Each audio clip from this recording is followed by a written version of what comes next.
you, Mike. We're going to get a tour of the OccupyDC library. Well, let me give you a little history. The library basically began by people contributing a few books. So that we'd have something to read and entertain ourselves, also something to help educate ourselves, during the occupation.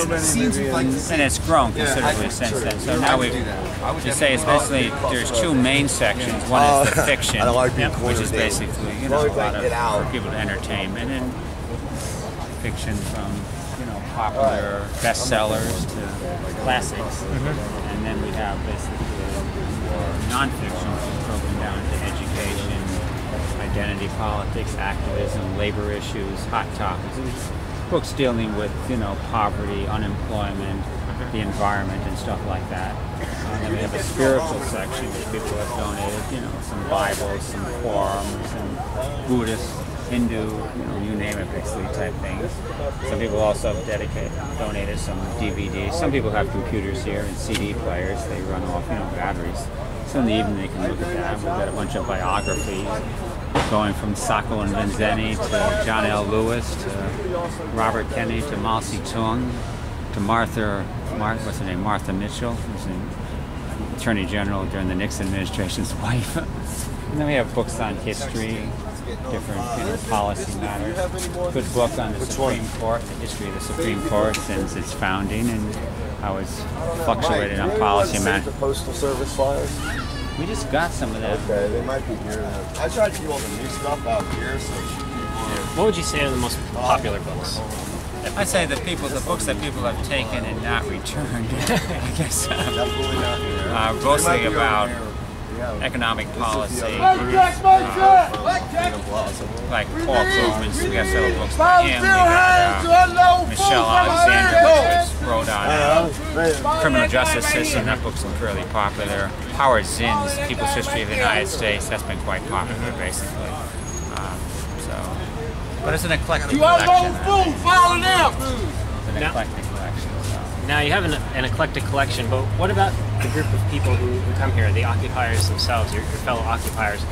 What sort of groups of people have sort of congregated in this? Well, it's a very diverse group. There's a group of people who basically have come here because they're interested in the issues themselves.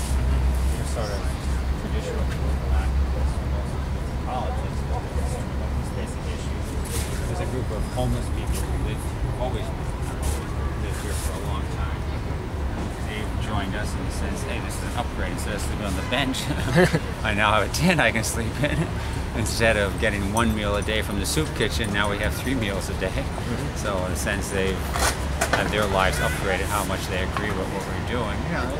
You have to talk to them to find out, but there's that group. There's another group of people who I think are here more like, it's almost like a summer camp.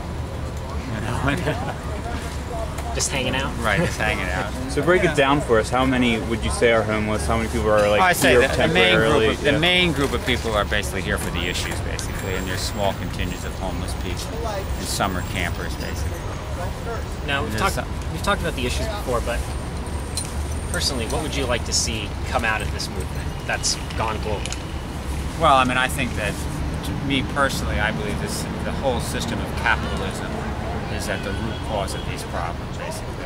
That a system which constantly seeking new markets, growth, regardless of the condition of the planet, basically trying to depress wages, seek profits, is an untenable system, and it leads inevitably to crises in the economy, and we've seen that throughout the 20th century, basically. And to me, we've given the capitalists a number of opportunities to reform this system and make it more compatible with the planet's and human needs, and they failed. And so my feeling is that capitalism has now run its course. There's a lot of advancement in science and production, raising the quality of life for people, but they no longer can accomplish those objectives. And now it's time to get rid of that system and build a new society based on the principles of what do people need, production for need, and what is sustainable in terms of the environment and natural resources. And